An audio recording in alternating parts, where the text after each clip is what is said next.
Welcome to Tattva, the principle of investing. In this new series, we try to decode various aspects of human behavior which often result in the gap between the market return and the investment return. We will try to bring to you some of the finest and the most disciplined brains in the Indian investment fraternity. It gives me immense pleasure to introduce our first guest for the series, Mr. Raamdeo Agrawal. For all those who have met him, they can't help but get mesmerized with his humility. It is often said that investments and capital markets is a win lose proposition. While this legendary investor has made money for himself and his stakeholders, he has tried to give a lot to the common investor through 27 wealth creation studies, the QGLP framework, and the buy right, sit tight philosophy. It would not be an exaggeration to say that he's a store of wisdom only a few can dare to come close to. We at West Financial Services LLP are truly humbled to have him with us today. Thank you, sir, for your time today. My first question to you is the fact about your experience of what wealth is. You've been there, done that. You have seen rags to riches and vice versa. You have seen promoters cheating, committing suicides, leaving the country. Also seen some great entrepreneurs working for social cause. What, according to you, is true wealth, and how does one compound that? Thanks, Megha. For me, the definition of wealth has changed over a period of time. Like I'll tell you, when I was say 25, 27, and in Mumbai, just passed out from CA and wanted to make a career. At that point of time, I had nothing in pocket. Even my monthly expenditure was a stretch.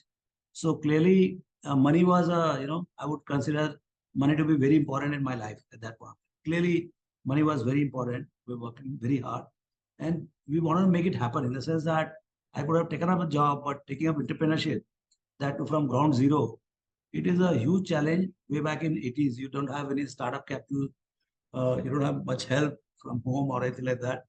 So at that point of time, the concept of wealth for me was clearly simple money. You got to have few $1 million or few crores. So that was a concept for wealth for me. And anybody who can make it. But of course, in my mind, wealth means it has to be honestly, rightly earned wealth. You can have, you have ambition of wealth or ambition for money. And there are two ways to make it. One is that you do it the right way, and you can also do wrong way. So I am very clear that when you say wealth, it has to be accumulated or created in a right way. That is very, when I didn't have any, then also very clear that whatever I want to make, I want to make it right way. And that has been cornerstone of the way we have built Motilal Oswal, the way we have conducted ourselves. And that has helped in the longer run, big way, in terms of building brand equity, bringing reliability among the people, reliability among the stakeholders, reliability with the partners or employees. Those things have happened purely because of the certain value system we followed right from beginning. And that helped us create wealth of the right type of wealth, I would say. That was a one thing. Now, at the age of 65, for me, wealth is important. In the sense that money is important, but I have enough of it. Now, health is bigger wealth for me. True wealth for me is to live healthy life for next as many years I want to live.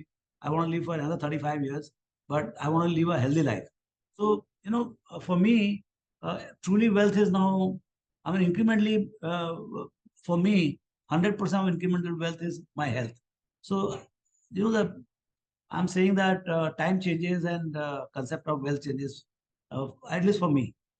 And I agree with your logic that wealth is relative in nature. There is no game of comparison, but as you rightly said, at some point, health becomes more important, and we wish you not just 35, but much more years ahead. So when we see young investors, we often see a skew towards very high aspirations these days. A lot of them go beyond means to spend on things at a certain level of income without actually building an adequate safety net. It is often said that no one thinks about you as much as you do, but we don't see that logic prevailing among young investors. So, how would you advise young investors to go ahead with spending in their early years? See, savings is always part of life in the sense that you have to bring that culture of savings, and you have to be mindful. I mean, what is most important is like, uh, I mean, I just met somebody, one of my relatives. She's saying that I'm going to get my first salary check next year. I said at the age of 21 or 22, you better spend on yourself, on building your personality, building your invest in yourself. Best return, best investment is investment into yourself at the early stage. So even if you, I mean, blowing it in disco or blowing it in liquor or gambling, so there are ways to what you call blow your paycheck. So I would think that if you are able to go to good schools, buy extra books, get into good trainings, so on those kind of things at early stage, it will pay the highest what you call return. So you have to be also clear that just by waiting in the market with the early paycheck and starving yourself of personality development, that would not be a right way. You got to have a good mix of spending on yourself and some amount of savings. And then how do you allocate? How do you handle that savings? Because uh, the nations are built on their savings. People are built on their savings. And early savings at the age of 22, 23 are extremely important. If you understand power of compounding, a lakh or 2 lakhs, say 40, 50 years back, today would be of a great value. So learning that starting early in investing so that power of compounding starts kicking in as early as possible is extremely important. But the problem is that most of the young kids, I'm just coming from a college where I was there with 150 new students. Hardly anybody knows what is power of compounding, and they are in the MBA class. So if you don't know what is power of compounding, I mean just the simple power rule of 72, how much time it takes to double, and what is your aspiration. So how much, I mean, what is the effort required to reach where you want to reach financially? Those things mentally you can calculate or use your calculator and figure out. But those kind of a mental planning is not there. So how will they understand the value of savings? If I at the age of 21, what I save in next 40 years of my living, that 1 lakh is like a real nectar. I mean, it can become huge number. So getting to understand that is a real luck. I mean, some people they get it, and it's there in the web. It is there in various forums. Everywhere I go, I've been to best of the schools, and nobody knows this. So this power of compounding. So I think I learned it in 91. I mean, I passed in 83, but I learned about the power of compounding and stock market connection in 91 through late Chandrakant Sampatji. So, I mean, he told us, I mean, there were 10 guys. I got it, nobody else got it. So, but understanding and then internalizing and walking on that fact that you should behave rightly. You should not evade taxes, and you should pay full taxes. I mean, everybody knows that, but very few follow it. So, understanding power of compounding and develop a compounded thinking, and hence you'll understand what is the power of savings early. And uh, and once you understand the present value of current savings is humongously high. I mean, sorry, terminal value of the present savings are very high, that 1 lakh rupee could be worth few crores, 10 crores, 20 crores, 100 crores. That that part has to be understood by the young kids, and once they understand, nothing, I mean, they will save on their own. So my third question to you is that investing often needs a barbell personality. It often needs you to be optimistic about the future, but it also requires you to be paranoid about the things that happen in the interim along the investment journey. However, we see that most investors often lose out midway and they either end up selling winners too early or sticking on to losers for too long. With so much of information overload and social media universities, how does one keep sanity? What happens is that blogs are written from all over the world. I mean, the advices come from Europe, it comes from America, it comes from India, it comes from Japan, from all over. And perspective of every country is different. I mean, if the advice is coming from, say, Pakistan, their perspective is very different. If the advice is coming from China, the same guy going with $1 million, the perspective is very different. So, Indian perspective or US perspective is much more similar. Like both are very bullish for decades. If you see US market, of course, they have wild swings, but they also, that's a mecca of capitalism, but they have been very steady across last 30, 40, 50 years, what we have seen. And maybe even a century. I mean, if you go to the charts and all. And you see India, I have seen, I've been in the market from 1980, and when the Sensex was 100, today Sensex is 65,000 or something, 63,000. So I have seen over 600 times in my own 40 years. So how do I become bearish? But that's the perspective I bring. You go to Japan, the same guys, they saw 90,000 or 40,000 Nikkei in 1990, and today also it is not 40,000. So they have a 3 lost decades. So perspective is very different in the stock market. So we have to, I mean, we go by our own perspective, we are our own experiences. And India is a country where it is actually very difficult to lose money in the stock market. It's that bullish underlying. And to me, it looks it is going to become even more bullish. I mean, so much so that I might get into some wrong, we might get into trouble. And that kind of bullishness I feel, I see. So the issue is that, this buy right, sit tight is, first thing is you have to buy right and then sit tight.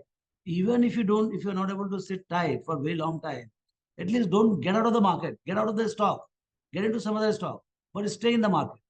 That itself, maybe you are not going to get, say, 25% from that stock, but 12, 13% what the market will give, at least that you will get. So what I have seen is I have also committed mistake in buying and more probably selling or not selling, So those mistakes is part of the game. Nobody is perfect. But, being very timing the market that, okay, this is double top, triple top, or some kind of a thing has happened, and now let me be out of the market. And then the moment it goes down by 20%, I'll get into the market. Then again, it goes up by 30%, I'll get out of the market. It is, one call can be right, but you can't get the multiple calls of the future to be right, because the market's nature is to fluctuate. So, so what I have seen is that the guys who get into timing, the whole life they're just timing only. And what happens is they end up buying high and sell low, and then they become crazy, they become whimsical, and then they start disbelieving and they start misinforming. And they'll have a view which is in some cocktail party and all. If you have weak nerves, they'll make you also believe in that. So that trouble starts. So that's why I don't time the market. I am always 100% invested, but I do buy sell something which I think is overvalued, or whatever has happened. I'm getting some other opportunity, I'll definitely sell, but I never go out of the market. The moment before the selling is complete, my buying is over. Right. So as they say, timing the market is more important than timing the market. Uh, so this brings me to my next question, which is that post-COVID, we are seeing an increase in equity market participation. We're seeing a lot of retail investors coming in, and since the market has been unidirectional and also broad-based, they've, had the benefit of making some money, if not handsome returns from the market as well. Now, this has led to some false sense of illusion and overconfidence, where they're according more to their skill than what it actually is. And we're also seeing some people taking trading as a full-time profession. What would your advice be to such people? I'm not competent to give advice to anybody, because the crowd has become so much bigger. In 2020, there were 40 million total demat accounts, and individual account must be, say, 50% of that. Average people had 2 accounts. So just about 20 billion. Today it is 125 million accounts. We're talking about maybe 70, 80 million individual accounts. So these guys are smarter guys, And see, one of the things is that if there are a million guys, there are a million ways of making money. If there are 123 million people, there are 123 million ways of making money. That I'm firm believer. The way I make money, others cannot copy me. And I cannot copy how others are doing. Because in academics, you go to the college, we were not taught neither options feature nor fundamental investment. Nothing. I'm a chartered accountant, but nothing was taught to me in the college. And today you have the full, in financial courses, you have a lot of options trading and high frequency trading, and a lot of these concepts are being cleared. So you are teaching them those things, and I'm sure whoever is participating, they know what exactly could be the outcome. If nothing else, in 6 months they will know whether they are making money or losing. If they are making money, how does it matter how you're making money. I mean, if you're making profit on $1 million, you're making $1 million profit in a year. I think you're the smartest guy. You must pursue that. I can't agree more. And so that brings me to the next question, which is more about spending versus investing. Now, we often say that one should invest for long term, but one should not keep on only investing because there are needs, there are wants, and one should take out money time to time to spend on himself or herself also. Like you mentioned at the beginning, that personality development is also equally important as investing in the market. But now the dilemma is that at certain point of time, if we exit the market, and certain phases of the market could be supernatural in terms of their return generation. So at that point of time, if we are exiting and spending on ourselves, maybe we are distorting or spoiling the cycle of compounding. So how have you balanced it in your life, and what would your advice be to young investors? हमने इतना सोचा नहीं, you know, like I live life very naturally in the sense that I got always far more than what I can ever consume. Ever consume. I mean, I might have consumed not even 0.01% of my what money I made. So it doesn't really matter because rest all that 99.99% is all in the market all the time. But one thing is I never leverage. I never leverage. Many times in the bottom of the market, you stare at the prices where you want to bet the house types. But I never leverage 10, 15, 20% to my net worth. So that is one thing I've not done. But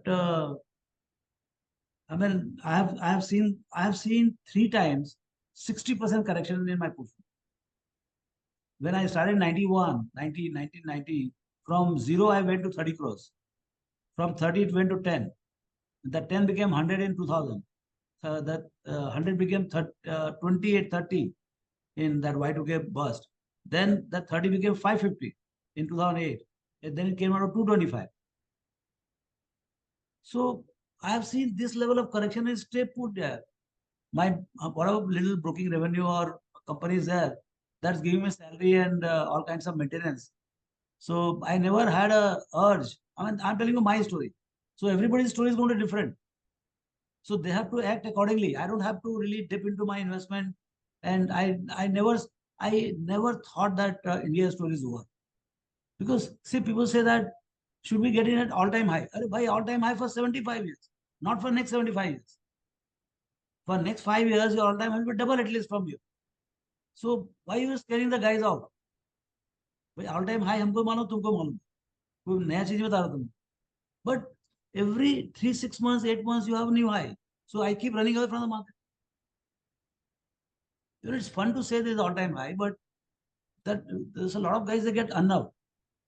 You know, so I think you need to have courage of steel and have faith in the future of this country, future of corporate world, future of the concept of equity, future of underlying value, growth in the value. So there's a lot of faith you need to have because it's all faith. What do you get? You pay $1 million, you get an entry in your book that you got X number of index stocks or whatever. So it's a lot of faith that this, and it works. So it's very abstract, you know, the entire market, concept of value, concept of price. I mean, you got to understand what is the difference between price and value. Price is what you get, value is price is what you pay, value is what you get. But how many guys are there who try to understand the value? Everybody knows the price by nanoseconds. By decimal number they know. But who knows the price, value? How many guys read the balance sheet? How many guys try to understand? And value is not in today, value is all in the future. So how do you estimate the future free cash flow or whatever? And who's going to get into that headache of doing all that? So I think it's very complex. And I have somehow reconciled to all these things in life. And I say, whatever you want to spend is spent. And whatever is left, dump in the stock market like OD account. And it works. Understood, sir. And we totally resonate with that because unless we spend, how would the equity market prosper? Because at the end of the day, the cash flow generation of those companies is a function of how much we end up spending. So my next question is about understanding oneself.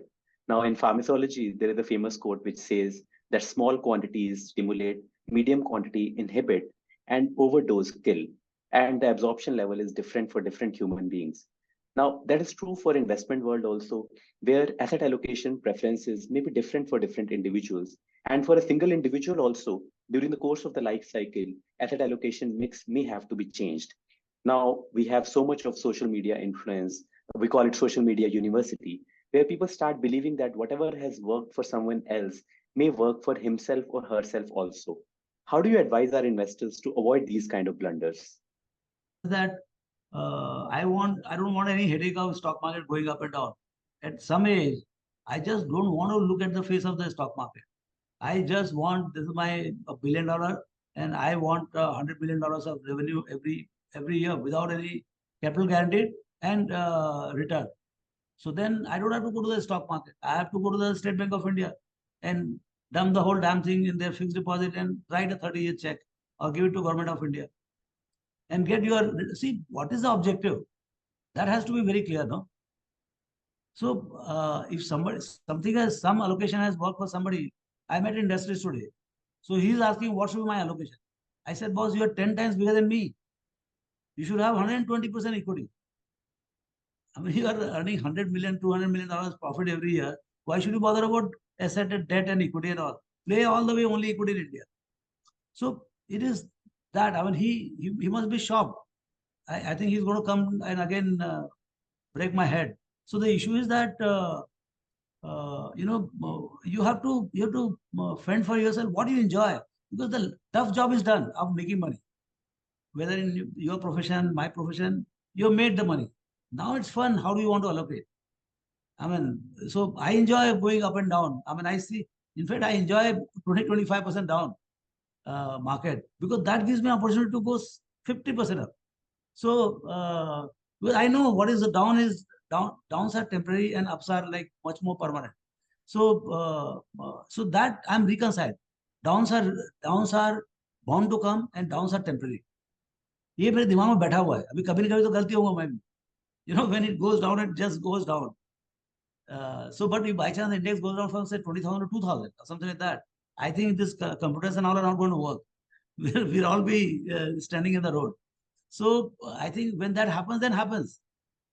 Even my bonds will be useless, because the guys who are going to pay me the interest, I mean, those are the guys who are going to bust. Then only the index goes to 2,000. Huh? So I think I mean that's the kind of thinking I have. Let's play the equity game all the way.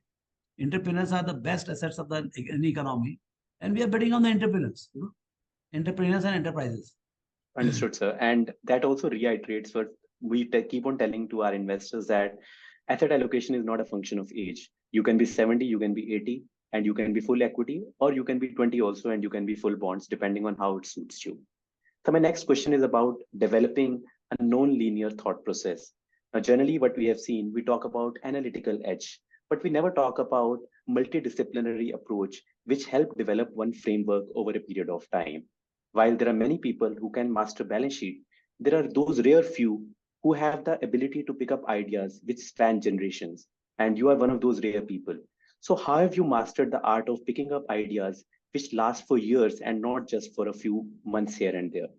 I don't know whether I have that skill or not, but what I'll tell you is that I started, see, it is all about the reading.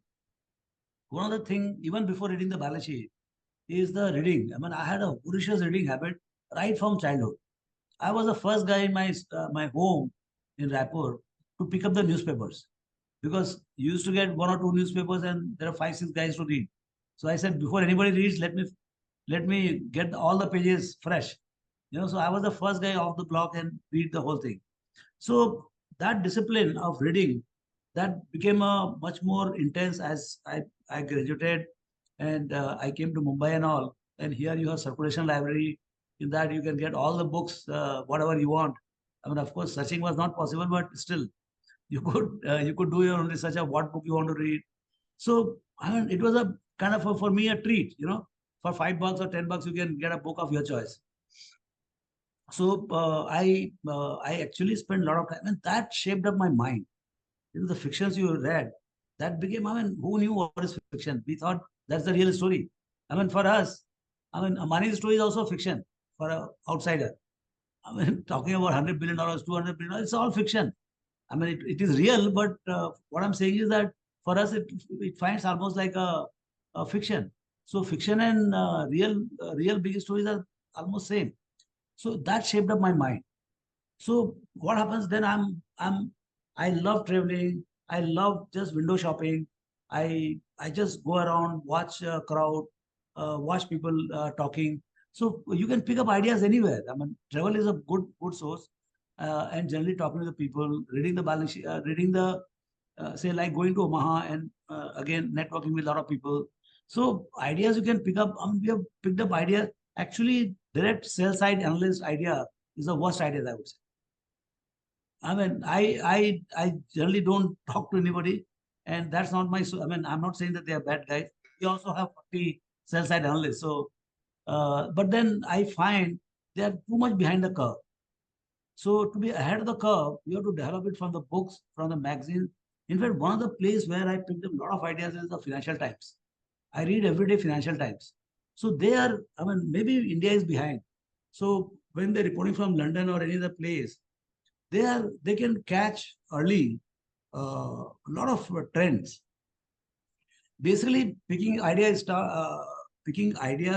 ahead of the curve is about figuring out the tailwind, and at what stage of the tailwind you're able to catch the stock.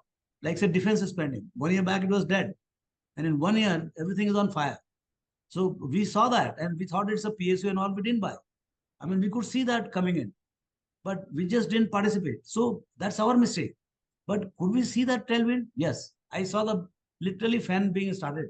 That was last August. So, so clearly, where do you catch the tailwind? Is it a small one? Is it a very large one? Is it a decadal one? Like look at the IT from 95 to 2023. We have still not done it. It's not even 10% done. I mean, from $1 billion export to $250 billion export, and maybe we are headed towards $1 trillion export. So that kind of a mega trend, when you are able to catch it, like PSU bank to private sector bank, from Bangalore, Boston to Bengaluru, and like that, there are a whole lot of them, and many small ones are now the conventional energy to renewable energy, huge one. It's a like from IC engine to this thing EV. So when you get this kind of idea, then you have to figure out where to play. See, it's a very broad spectrum. Then you have to figure out what component to play, which player to bet on, who are who will lead the pack, in that particular field. So that has been my experience. Typically, when a written research report comes, you are way behind. Understood, sir. And it all boils down to what you mentioned: being well read and being well traveled helps in the long term. And managing Motilal Oswal and saying that you don't believe in sell side analyst is a very controversial statement. But no, I'm not. Please don't make it controversial. I'm saying I'm running one of the largest sell side team. What I'm saying is, when you are an asset manager, you can see they are the best storytellers. I always make sure that I speak to one or two guys from that side to hear their story, and I keep thinking that they might be wrong, or they are behind the curve. But then the details and the kind of Excel sheet they can bring, we cannot match. We need their help also. But what I'm saying is idea. See, today with the social media, what happens is any idea in 4 quarters, 5 quarters, the whole damn thing is over 3 times, 4 times, 5 times, and you're done. I mean, there's no juice left after 12 to 18 months. So how do you at least get in the first quarter of the tailwind? Absolutely, sir. And so with this, we come to the end of our discussion. And we have often heard you and we often read you talk about the professional expertise which you bring on table and your learnings. But since we have got this opportunity to interact with you, maybe we would ask you one or two rapid fire questions on understanding you as more as a person than as a professional. So with your approval, I'll just go for one or two rapid fire questions. So my first question is your secret to humility. My secret to humility. क्या बोलते मेरे समझ में आता है यार. Like, I mean, we are the first generation guys, we have seen, I mean, as I said, 200, $300 per month coming from home and surviving in Mumbai. I mean, God is great. It has given so much. So what has happened is the money is in my pocket. Money has not gone into the head. So that's I think so you behave from the head, not from the pocket. And could be the thing. Great, sir. And so what is one habit that has stuck with you over the years? Reading, talking to the people, enjoying companies of the people. And what is the fun? Reading, traveling, very good traveling, very good. I mean, For breakfast, we can go to some crazy places in the morning, early morning, go to some Lucknow or Srinagar or some place and come back in the evening. So, I mean, those are fun stuff. You can see anything you do hatke or out of the league, and that gives pleasure. Got it, sir. So being unconventional is something which gives you happiness and pleasure. Yeah, yeah. So my last thing, one anecdote which you would want to leave us with. I would say that if you can make your passion as your profession, I think you are the luckiest guy. And everybody has a passion. The tragedy is that very few follow their passion to make that as a profession. So at least I was lucky, and I converted my passion into profession. So I never work in life. Can't agree more, sir. And so with this, we come to the end of our discussion. And I would say that this has been one of the most enriching discussion which we have had in ages. Like best investment is not in equity market, but investment in yourself. Nation and people are built on savings, developing compounded way of thinking. Perspective are developed by ecosystem we live in. You gave very good example of India versus Japan versus Pakistan. People who try to time the market more often than not end up buying high and selling low. Being ready with buy ideas before you even complete your sale. The vice of leverage, bet on entrepreneurs, power of reading, make passion as a profession. And the punchline which I picked from your statement is that it's very tough to lose money in a market like India. So thank you so much for taking out time and accommodating us for this enriching conversation. Thank you so much. Thanks. It has been a pleasure talking to you all. Thank you.